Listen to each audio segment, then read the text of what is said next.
여러분 가정에 복이 가득하시길 바랍니다. 어느 날 문득 자녀들이나 손주들이 집에 놀러 왔을 때 혹은 엘리베이터에서 이웃과 마주쳤을 때 혹시 내 몸에서 퀴퀴한 냄새가 나지는 않을까 걱정해 보신 적 있으신가요? 옷을 자주 갈아입고 향수를 뿌려봐도 근본적으로 해결되지 않는 그 특유의 채취 때문에 대인 관계까지 위축되는 분들이 참 많습니다. 나이가 들면 당연히 나는 냄새라고 체념하기엔 우리가 누려야 할 노년의 삶이 너무나 소중합니다. 반갑습니다. 저는 지난 20년 동안 지역 보건소와 전국의 노인복지관을 돌며 5천 건이 넘는 생활습관 개선 상담을 진행해온 시니어 생활 건강 코치 강민호입니다. 대학에서 노년 영양학을 전공하고 현장에서 수많은 어르신과 직접 부대끼며 그분들의 식단부터 운동, 그리고 아주 사소한 위생 습관까지 함께 고민하며 데이터를 쌓아왔습니다.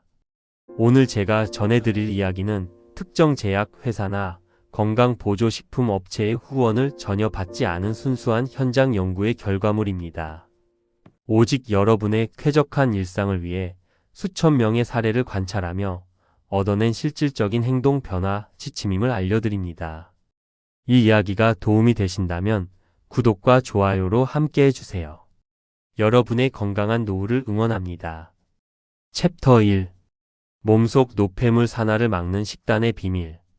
사람의 몸은 나이가 들면서 대사 능력이 떨어지게 됩니다. 이때 우리 몸속에서 지방산이 산화되면서 노넨알데하이드라는 물질이 만들어지는데 이것이 흔히 말하는 노인 냄새의 주범입니다. 일본의 한 상급 대학 연구팀이 2001년에 발표한 자료에 따르면 40살이 넘어가면서부터 이 물질이 급격히 증가한다는 사실이 밝혀졌습니다. 마치 오래된 기름에서 쩐내가 나는 것과 비슷한 원리라고 이해하시면 쉽습니다. 수도꼭지가 낡아서 녹물이 나오기 시작할 때 우리가 배관을 청소하듯이 우리 몸도 내부의 산화 과정을 늦춰주는 음식을 섭취해야 합니다. 평소에 식사를 하실 때 고기 위주의 식단이나 기름진 튀김을 즐겨 드시지는 않나요? 혹은 충분한 채소 섭취 없이 탄수화물 위주로만 배를 채우고 계시지는 않은지 여쭙고 싶습니다. 오늘부터 당장 실천할 수 있는 방법은 아주 간단합니다. 매 끼니마다 손바닥 크기만큼의 녹색 잎채소나 항산화 성분이 풍부한 비타민 C를 챙겨 드시는 것입니다. 아침에는 사과 한 알, 점심과 저녁에는 브로콜리나 시금치 같은 나물을 꼭 곁들여 보세요. 이 작은 습관이 몸속의 산화 작용을 억제해서 냄새의 원인 물질이 생성되는 것을 막아줍니다. 매일 아침 드시는 물에 레몬 한 조각을 띄워 마시는 것도 아주 훌륭한 시작입니다. 주방 달력에 채소를 먹은 날을 동그라미로 표시하며 일주일 단위로 스스로를 점검해 보시기 바랍니다. 다만 주의하실 점이 있습니다. 간혹 냄새를 없앤다고 검증되지 않은 민간요법인 특정 약초물을 과하게 달여 드시는 경우가 있는데 이는 오히려 간에 무리를 주어 몸의 해독 기능을 망가뜨릴 수 있습니다. 특히 당뇨나 고혈압 약을 복용 중이신 분들은 과도한 특정 성분 섭취가 약물 상호작용을 일으킬 수 있으니 주의해야 합니다. 몸에서 갑자기 심한 암모니아 냄새나 과일향 같은 특이한 냄새가 난다면 이는 단순한 채취가 아닌 내과적 질환의 신호일 수 있으니 반드시 전문가와 상의하셔야 합니다. 지금까지는 우리가 먹는 것이 어떻게 냄새를 만드는지 정리했습니다. 다음은 우리 몸의 가장 넓은 면적을 차지하는 피부를 어떻게 관리해야 하는지 구체적으로 알아보겠습니다. 챕터 2. 냄새가 고이는 구역을 공략하는 세정법. 피부 표면에 쌓인 각질과 땀이 만나서 산화되면 냄새는 더욱 강해집니다. 특히 나이가 들면 피부가 건조해지면서 각질이 제대로 탈락하지 않고 모공을 맞게 되는데 여기서 냄새가 정체되는 경우가 많습니다. 국내의 한 유명 대학 병원 피부과 연구진이 2022년에 발표한 피부 장벽 연구에 따르면 노년층의 피부는 수분 보유력이 20대의 절반 수준으로 떨어져 세균 번식에 더 취약하다고 합니다. 마치 가뭄이 들어 갈라진 논바닥 사이에 먼지가 끼는 것과 같습니다. 샤워를 매일 하시는데도 냄새가 난다고 하시는 분들께 묻고 싶습니다. 혹시 귀 뒷부분이나 목덜미, 겨드랑이와 발가락 사이사이를 꼼꼼하게 문지르고 계신가요?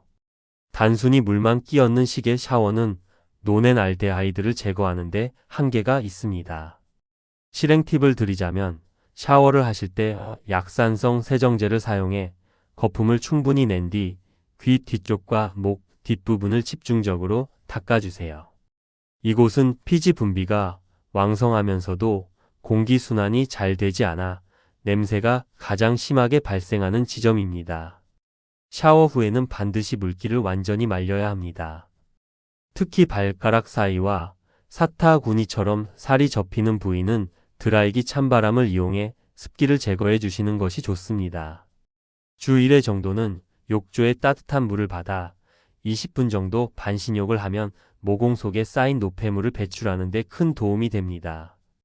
일주일 중 수요일이나 토요일처럼 특정 요일을 정해 반신욕의 날로 정해보세요. 여기서 오해하시면 안 되는 것이 향이 강한 비누나 향수를 과하게 사용하는 것입니다. 채취와 인공적인 향료가 섞이면 오히려 더 역한 냄새를 유발할 수 있습니다. 또한 피부가 너무 건조해지면 우리 몸은 피부를 보호하기 위해 기름기를 더 많이 내보내게 되므로 샤워 직후에는 반드시 향이 없는 보습 로션을 발라 피부 장벽을 보호해 주어야 합니다. 물기를 닦을 때 수건으로 너무 세게 문지르면 노년의 얇은 피부에 상처가 날 수 있으니 톡톡 두드리듯 닦아주시는 것이 중요합니다. 깨끗하게 몸을 씻는 법을 배웠으니 이제는 우리가 입는 옷과 잠자리를 관리해서 냄새의 전이를 막는 방법을 살펴볼 차례입니다. 챕터 3. 보이지 않는 곳까지 관리하는 환경 개선법.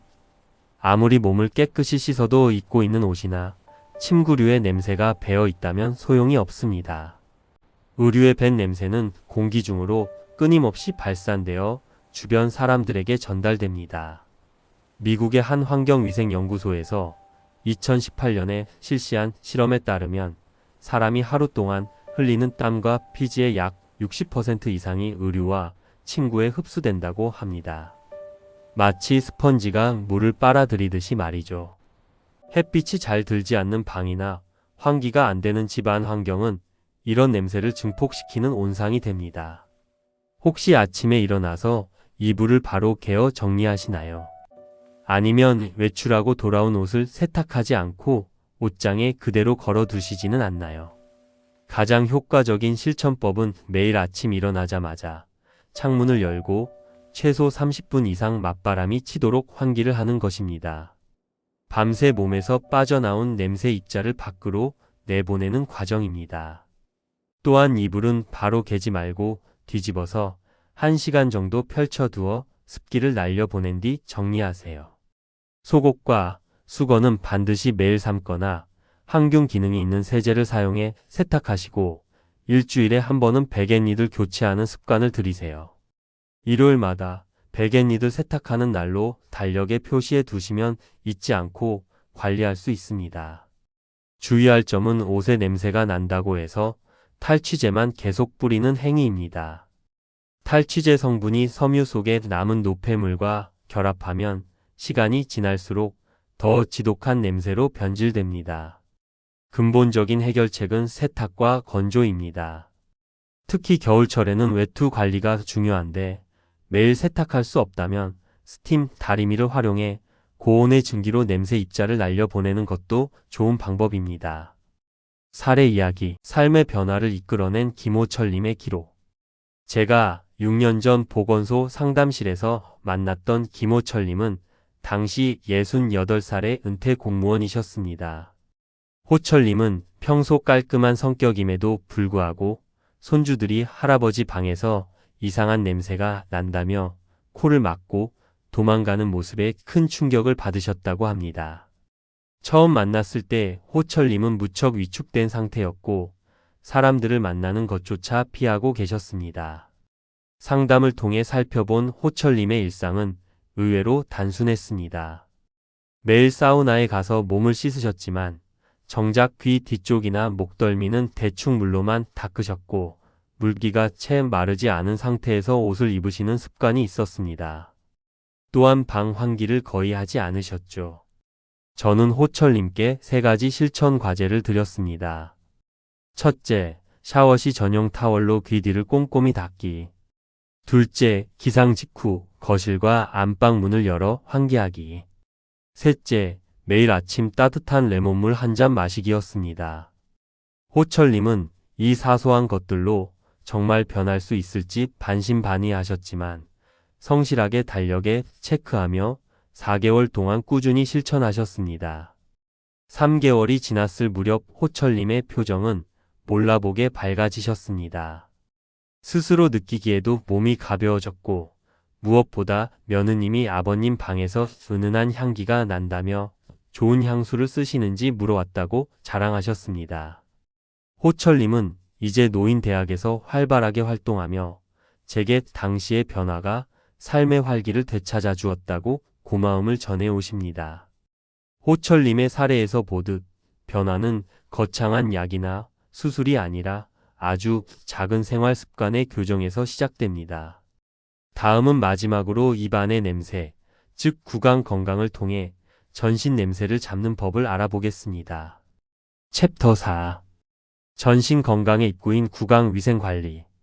많은 분이 채취만 신경 쓰시느라 정작 가장 가까이에서 전달되는 입 냄새를 간과하곤 합니다. 침 분비가 줄어드는 노년기에는 입속 세균이 번식하기 최적의 조건이 됩니다. 대한치과의사협회 2023년 구강보건 통계에 따르면 60대 이상의 약 70%가 구강 건조증을 경험하며 이로 인해 설태가 끼고 심한 구취가 발생한다고 합니다. 마치 물이 흐르지 않는 고인 개울가에서 이끼가 끼고 냄새가 나는 것과 같은 이치입니다.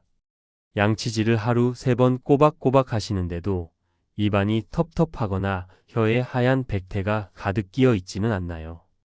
대화를 할 때 상대방이 무의식적으로 고개를 돌리는 것을 경험해 보신 적은 없으신지 조심스레 묻고 싶습니다. 오늘부터는 양치질의 순서를 바꿔보세요. 치아만 닦는 것이 아니라 혀 클리너를 사용해 혀 뒷 부분까지 부드럽게 긁어내 주셔야 합니다. 설태는 냄새 입자를 가두는 그물과 같습니다. 또한 입안이 마르지 않도록 수시로 물을 머금어 입속을 적셔주시고 무설탕 껌을 씹어 침 분비를 자극하는 것도 좋습니다. 식사 후에는 반드시 치간 칫솔이나 치실을 사용해 치아 사이에 낀 음식물을 제거하세요. 잠들기 전 칫솔질은 하루 중 가장 정성을 들여 5분 이상 꼼꼼히 하시는 것을 권장합니다. 칫솔을 화장실 거울 옆에 두어 매일 밤 체크하는 습관을 지녀보세요. 주의하실 점은 알코올 성분이 강한 구강 청결제를 너무 자주 사용하는 것입니다. 당장은 시원할지 몰라도 알코올 성분이 증발하면서 입안을 더욱 건조하게 만들어 결국 냄새를 악화시킬 수 있습니다. 가급적 무알코올 제품을 선택하시고 만약 잇몸에서 피가 나거나 통증이 있다면 이는 단순한 구취의 문제가 아니라 잇몸 질환의 신호이므로 1년에 최소 2번은 치과 정기 검진을 받으셔야 합니다. 잇몸 건강이 무너지면 그 염증 물질이 혈관을 타고 전신으로 퍼져 채취에도 영향을 줄 수 있다는 점을 명심하세요. 추가 경험. 우리 아버지의 변화를 지켜본 나의 이야기. 사실 저 역시 이 분야에 관심을 두게 된 결정적인 계기는 저희 아버지 때문이었습니다.